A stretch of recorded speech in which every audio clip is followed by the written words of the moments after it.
Hello guys, good morning. Welcome to my YouTube channel. Ito po yung mga experiment ko pong seeds ng mangustin. Ito po yung nauna kong tinanim. 4 na piraso, buhay na po, ayan. Na ito naman po yung iba na sinunod kong tinanim. Mapapansin niyo po, ito po na lumalabas na po.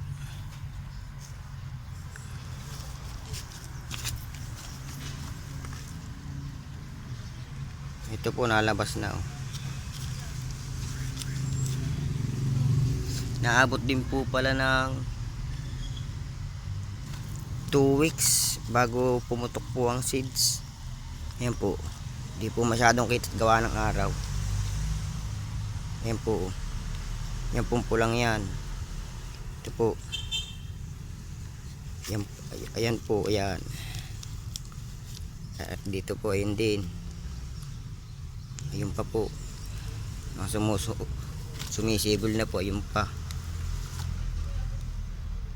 Ito po. Yun. Naulpot na po. Ayan. Ito po.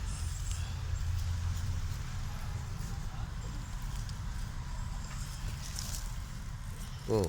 Alpot na po sila. Yan pa po. Kalamansi. Experiment din po natin yan.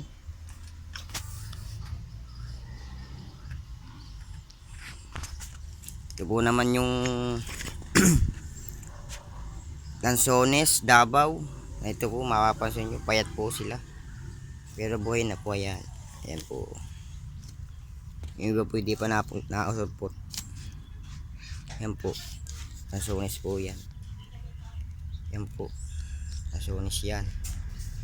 Lanzones, Davao. Ayan po. 2 weeks din po yan pala. Bago pumutok. Ito po inabot na po ito ng 1 month. 1 month na po yan. Yan po yung binili ko na kalahating kilo. Madalang po palang buto ng seeds ng mangustin. Naisipan ko pong itanim. Sayang naman po. Kasi itapon ko yung buto. Tinanim ko po yan. Lumabas po, nabuhay. 4 na piraso. Ito po, 2 puno niya. Isang seeds lang po yan. Mangustin. Ito naman po kalamansi. Tinry ko lang po yan. Galing siya doon. Akin po pinatubo sa sanga. 6 po yata rin. 6 nga po. Kakat ko lang po niyang kahapon.